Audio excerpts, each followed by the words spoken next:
Okay so hello everyone. तो आज हम स्टार्ट करने वाले हैं the unit 3 of this chapter, मतलब the unit 3 of revision of class 9। तो पहले हमने पढ़ा था unit 1 and we skipped on to unit 2. Now you should be thinking that why did I skip unit 2? It was about classes and objects, right? But what I thought was, when I'll start with the complete process of program structure and stuff, at that time I would like to explain you what is objects, what is classes. You get a very good view to it. For now I'm not in my hometown, I am certainly out, so right now I am accessing only with the notes and the book that I have. And if I have to majorly focus on programs, I will use online compiler and stuff right now. But I will also show you programs, how you have to do them in your desktop using the BlueJ application that you usually use. I'll always prefer you to use the BlueJ application when you do the programs at home or you practice it. Those who were in the meanwhile, when you were in class 9, you must have also practiced programs in your BlueJ application. For those who have not, okay, those who are giving a fair start in your class 10 ICSE, then I will also recommend you to use the BlueJ application. I will give you the complete new mindset for the class 10. For those who are following my videos, I will request you to write your current syllabus. For example, the syllabus you need to follow in unit test. Okay, you need that video severely right now. For that, you can write in the comment section, as many of them are doing in the comment section. I am going through all the comments. Only I received 2 or 3. Okay, that comments only I go through. Okay, moving on to the chapter. What is values and data types? Okay, now as you are a serious aspirant for class 10 ICSE right now, you must be only focusing on what is primarily needed in class 10, right? What is mainly needed for you in class 10, so that you can ace your class 10 and pass it with flying colors, right? So if I talk about the most important matter of class 10, the very important question, it was also asked in my ICSE batch, ICSE 2023, what are tokens? Now let me come to the fact that what are tokens. Tokens are basically every individual component in a Java program. This is known as token. Now it would strike into your mind, this has also been there in your class 9, but I am starting it for as a new start. Okay, I am starting as a new start. For example, let me take a statement. Okay, I am writing the statement somewhere. Okay, wait. Say I'll take a statement such as say, hey, let it open. Okay, say int. Okay, I don't know what type of a sound is coming. 8d equals to 10 semicolon. First, say this is a statement. This is an expression, right? This is a statement and an expression that you are writing in a Java program. Okay, nothing new to you. Now, if I tell you that how many tokens are there in this very particular statement, then what will you say? Then there are 1, 2, 3, 4, 5 tokens. Now, how did I count them as 5 tokens? That will strike in your mind. You must also think that why didn't I take 1 as a token, another 0 as a token? There must be then 1, 2, 3, 4, 5, 6, 7, 8 tokens. No. The reason why I took 10 as a whole 1 token is the reason why I have started the whole PDF. So let me tell you the answer. There are 5 tokens here. Okay, there are 5 tokens in here. The reason why I took int as a whole token and d as a whole token equals to as 1 token and 10 as a whole token is the matter of fact because tokens are classified into these things. Tokens are of these types. It can be an literal, it can be an identifier, it can be an assignment operator or an operator or an punctuator or a separator or a keyword, right? It can be anything. So I will be going through what is a literal. If you want the basic definitions, I am not going about the definitions right now. Definitions you'll get in the book. Matter of fact, you'll get the definitions in your book. No need to waste time in that, right? We have to mainly focus primarily on, yes, I will also talk about the definitions that are very important, like such as what are keywords. Very important question. It usually comes in your boards or even in your school exams. Okay. let me tell you that what are literals. Okay, so you must have heard two constants in mathematics, right? Literals means constants in a Java program. For example, literals are also of many other types. It can be an integer literal, it can be a real literal, it can be a character, string, boolean, null.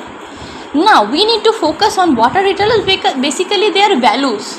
Okay, we write suppose d equals to something, that something, I mean the value is the literal in here. Okay, so it can be an integer, it can be a real literal. Real literal means it can be a decimal number like 0.02, 1.45, like that. Okay, character means it should be enclosed in a single bracket. Okay, B, C, only one character, only one single letter, or it can be a number as well. 9, it enclosed in a single quote, is a character literal. But when we talk about hello, Srijoy, enclosed in a double quote, it is known as string. String is a collection of characters. That is what different between a character and a string. Coming to Boolean, Boolean can be only of two types, true and false, that's it. Don't confuse a string literal with Boolean literal. Often people write true and false in quotes, but it is not the fact. Okay, null, when null is also a literal, null basically signifies the matter of fact that the variable has no value in it right now. It is still neutralized, it hasn't something, no values, it's unmarried. Okay, moving on to the next type of token, that is identifiers. Now the definition of identifier is also important, often asked in school exams, even in boards. Okay, identifiers are known, basically terms used for naming block of statements. For example, it can be a variable name. Say I give a variable name int sup equals to 10. So here sup is the variable name. Sup is also known as identifier because it is naming something, it is naming a variable, right? If I write public class hello, so hello, I mean the class name, here is an identifier. So we can also say that it is a term used for naming a block of statements by which they are identified in a Java program. It can be a class name, it can be a function name, it can be an object, it can be an interface, it can be a variable name. Okay, moving on to assignment. Assignment basically here states that, see, when I write int a equals to 12, so in this statement that I right now wrote in the blackboard as well, that int a equals to 10, there are 1 2 3 4 5 tokens. Here also 1 2 3 4 5. Okay, this is an assignment token. Operators can be of three types: arithmetic, relational, logical. Now you need to see what is arithmetic. Arithmetic is plus, minus, division, multiplication, modulus. Okay, which basically the operators that are used when you write an expression, right? You need to calculate simple interest, so you need to do p into r into t by 100, like that. Okay, so what we are using in here is into, division. These operators are used by us in an expression, in an arithmetic expression. So that is the reason they are known as arithmetic operators. Now moving on to relation. Relation operators basically tells us the relation about two operators or three operators, right? A greater than B, it means it says that A is more than B, it must have a value more than B. That is the reason we get the relation between the two operators, right? He is bigger than he must be the father, like that. Logical. Now logical operator means and here is written, and is used in here. For example, I am writing two statements, say A greater than B. Let me write it. A greater than B and C greater than B. And means that this should be satisfied in both the cases. If this thing is written, that A, say suppose A's value is, let me take another, say A's value is 12, B is 5, say C's value is 6 and 5, B is 5 itself, we know. See, this statement is right, this statement is right, this will evolve a true to us, right? If the both statements satisfy it, then only true will be evolved. But if I use or in between them, or, then it will give false. or will also give us true. Why will it give false? For example, here the case would be like this, that I rated C less than B. Now what will be the answer? Now it will be false if I give it or in between. If I use or in between, now it will be false. Okay, if any one of the statement also doesn't satisfy, it will evolve false. What am I saying? No, sorry, my bad. Let me tell you once more. For example, I am using and in between. Will it give me true or will it give me false? Now tell. Think. First statement is satisfied, but second statement isn't satisfied, so it will give us a false. For and both the statements should be satisfied to evolve a true. Okay, but in case of or, if I use or in between, say I am using or in between, now it will evolve true. For or, it just needs one statement to be satisfied. Okay, only one. If both are false, then both and or will give us false.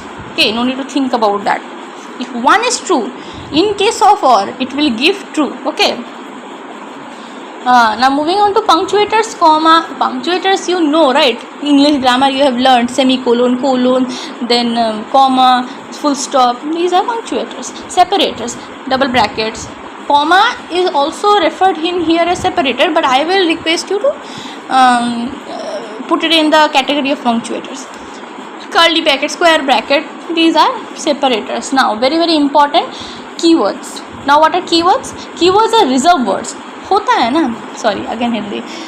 Some words are kept for some other purposes. For example, Mr. Ramanujan is a mathematician. For example, Mr. Ramanujan is a mathematician. He is a mathematician. Now he can just directly become a doctor, right? He is reserved to be a mathematician, or he is reserved for being a mathematics teacher. For example, he cannot directly become a names doctor, right? He is reserved for that. I am a student, okay. I cannot directly without graduation become something, a big scientist, right? I cannot become like that. I am reserved to be a student, I will be a student. Okay, similarly, keywords, for example, double d equals to 4.1, I write. Okay, now this double cannot be used as a class name or a variable name. Okay, it is reserved to become a data type. You can use it for anything else. Okay, this is what is the meaning of keywords and what the necessity of keywords is used. Okay, they are reserved words which are reserved by the system and carry specific meaning. It means it is allowed to become only a data type, nothing else. Okay, meaning for the system compiler, they have already been defined in the language and be used as variables or identifiers. Okay, similarly, now we move on to ASCII code. Keywords, let me tell you something about the keywords more specifically. Suppose keywords का example book में दिया हुआ है. I have given that PDF in the book. Okay, class, public, throws, for, sqrt, system, java.util.asterisk you write, system.println you write, system.out.println you write system over there. You can't use them as a variable name, right? Okay, I had to pause the video for some reason. Okay, moving on. See, the notes that I have made according to myself, right? The flow that I want in this lecture. I'll suggest you to go through the book, read the book, see the lecture, see the notes, make your own notes, think whatever is taught. Okay, nothing must be missed. Okay, I don't want anything to be missed. Okay, keywords done. So in the book it is given here data types, but I'll have written ASCII code and Unicode because it was there in the first part of the chapter, but I thought of saying it later on. Okay, after the token part. Now ASCII code bracket में 7 bytes. Now why did I write 7 bytes in the bracket? It is the space that is taken in the system, okay, for an ASCII code. Unicode and ASCII code sounds very similar but are very different. Say Unicode has a lot bigger range than ASCII code. ASCII code has a very limited range, okay. It is only there for letters, numbers and a blank, the separators that we use, comma, brackets, okay. But for your ICSE syllabus, only this number blank and A to Z capital and lowercase both should be remembered by you, okay, because they will be used in every program, every damn program you have to use that, okay. You need to remember that. 0 to 9 means in ASCII code it should be 48 to 57. Now moving on to capital letter A to Z. Oh, okay, capital letter. You just remember the starting and you need not to remember, because plus 26 you will do and you will get the answer. So from the capital letter of A to Z it will be 65 to 90, and from the smaller letter to A to Z it will be 97 to 122. Blank, for blank space it is 32, okay. ASCII code का full form is very important. American Standard Code of Information Technology, okay. Unicode. Unicode is 16 bytes or 2 bytes. 2 bytes or 16 bits. 1 byte equals to 8 bits, okay. Bits is a lower size, and bytes is a bigger one, okay. You can see only that by that, okay. The range you need not to remember. What I tell you to remember is, when you got your APC class 9 book, okay, in that book you will see, let me tell you it. There is a specific difference between Unicode and ASCII code. For those who are seeing the video, I will request you to write down the difference between Unicode and ASCII code. Unicode is a generalized form of coding scheme for numerous characters of different scripts, okay. So by this only you can understand that there is a very larger range than ASCII code, whereas ASCII code is a specific code system used for limited characters. See, Unicodes represent a larger range of codes. ASCII codes represent a limited range of codes. All clear? Okay. Wrote down your difference. Okay. Now escape sequence. Escape sequence is used to control the cursor while displaying the values. For example, it is also known as backslash character, okay. Now see, slash t means horizontal tab, slash b means vertical tab. Slash t is only used by a lot, okay, a lot of times is used, and slash n means new line, the cursor moves to the next line. We will use them in the program, that time all things will be done. See the last pink line that I have wrote to show you how the statement is written in a print statement.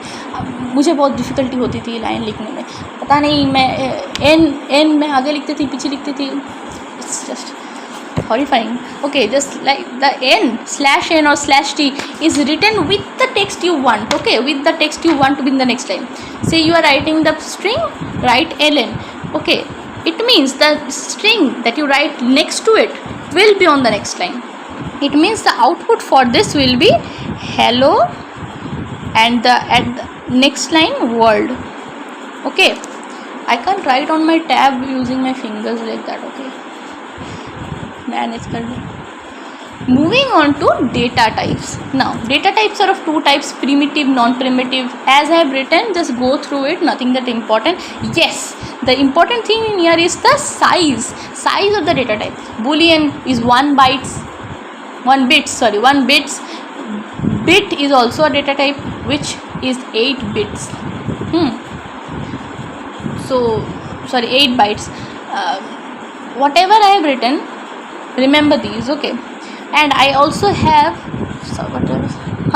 the hierarchy order.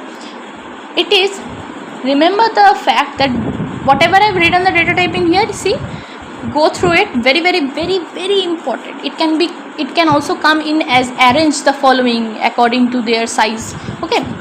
It can come, you never know what does ICSE do, okay, but what does your school do, you never know, okay. So you should remember these things.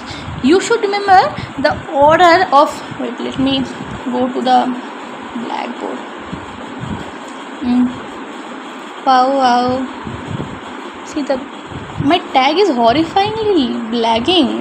How can I teach if I have such tab? Okay. Say I have a mnemonic to remember the order, okay. Let me say it. Because computer sir is, I have written the mnemonic, wait, just a minute.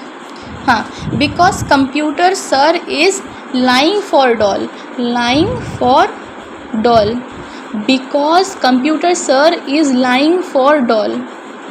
Computer sir is lying because he wants the doll. Okay, he wants the doll. Now what? What is the meaning of this? The because in here. What was that? Wait a minute. Here the B means bite. C means char. S means short. I means int. L means long. F means float. D means double. Float, double. This is the mnemonic. Okay, here to here, smaller to bigger. Okay, I've written the bits, I mean the size they need or store in the system. Okay, yes, you can see the size I have written in here. Okay, now moving on to, what should I move on to? Just a minute. So the class 9 book I was open. Okay, data types I have finished. Bytes. Okay, byte is basically, because byte is an integer thing. Okay, don't think that what will it store. Byte b equals to 5, that's it. It is an integer type only, but the thing is it stores small integers, not bigger integers like 9, 4, 5, 6, 7, 8. Okay, we use long for that. Long data type is used for storing a phone number, say example 10 digits are there. No, it's a bigger one. Okay, long is used for that. Byte, short, int, long, they are all integer or numeric data types. Okay, real type, for real type means they store decimal type. Okay, 4, 5, 4.95, 496, like that. Okay, float, double, store real type values. Non-primitive, no need to remember right now. We will study them further in further classes. Further chapters. You have arrays. Moving on. Non-numeric data types means character, Boolean. I have written them. Okay, now moving on to, I have to move on to the topic of declaration and initialization. What is how did I spell the initialization? Okay, declaration. Declaration and initialization. Wait.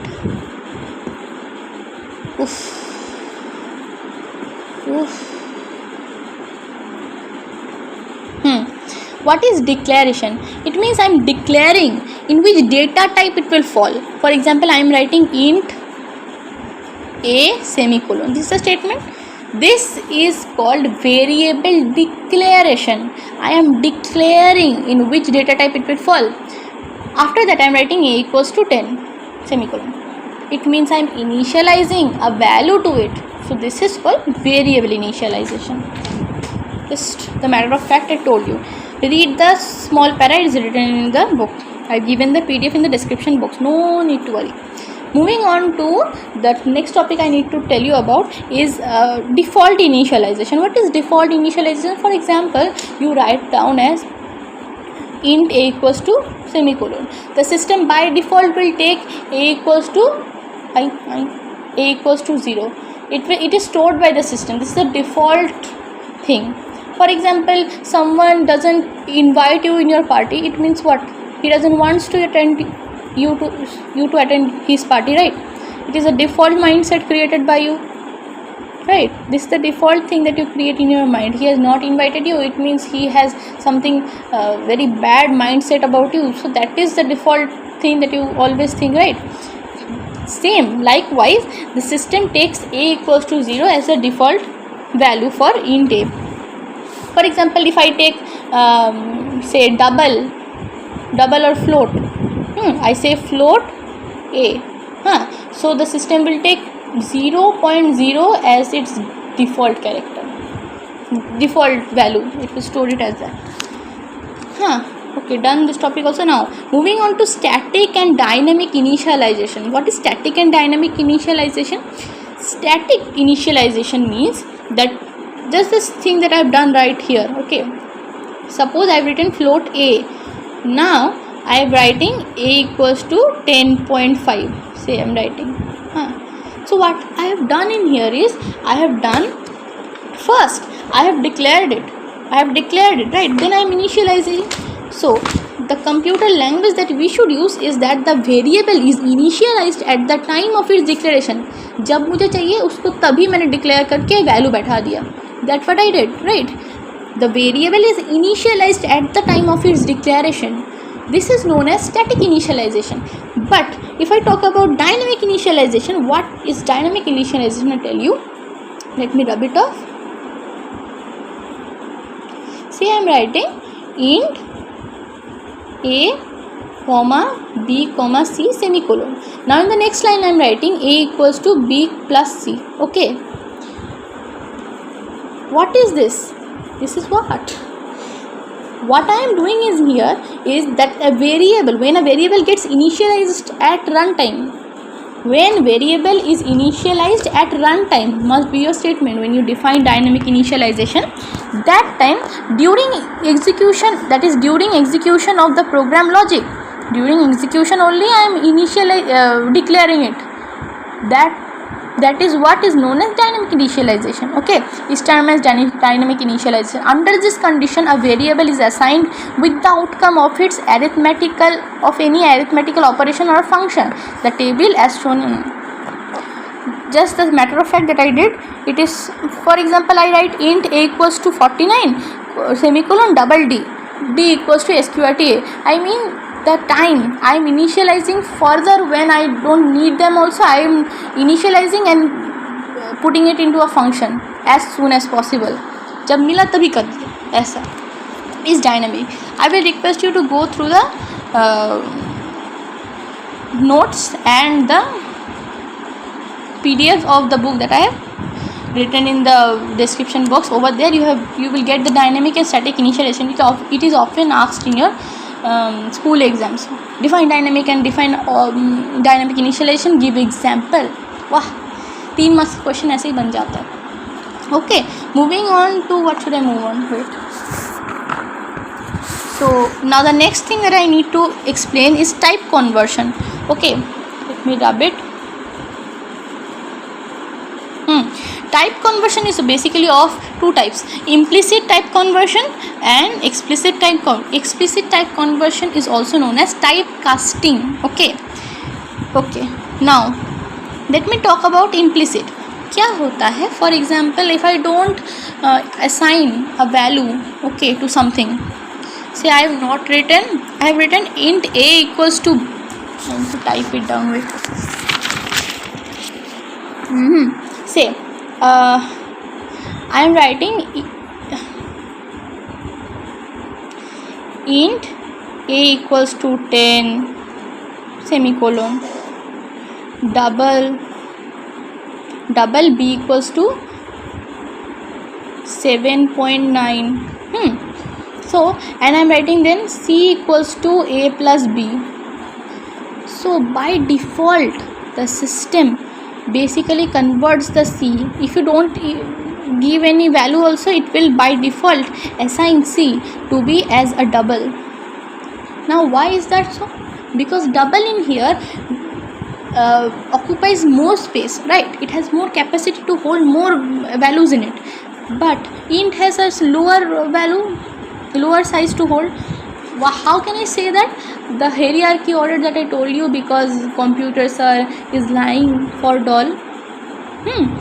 So you can see only the double is in the last. It means it has a larger space capacity than int. That is the reason the system converts it to a larger value or data type that is assigned before. Okay, for here it's given int and double. It will by default give it double because double has a more capacity to hold. So you should write the statement as in a mixed mode type expression. When the data type of the result gets converted into a higher most data type value in the expression without any intervention of the user is known as implicit conversion. User doesn't do that, system by default does that. Whereas explicit में क्या होता है, I by default over here I write something, right? I write float in here. It is done by default as the user. Okay, I am doing that.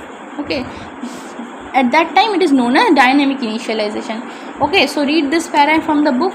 Book is the main weapon that you have. Book and notes. That's it. What else do you want? Okay, so you read this implicit and explicit also. it is often asked. Okay, see, the word that I say, it is often asked, it is often asked. Actually, I have been through this. Okay, in my school, in my pre-boards, in my unit tests, it has been asked. Explicit, implicit, it is asked in the theory part. Okay, so that's it for today. I hope you like this video.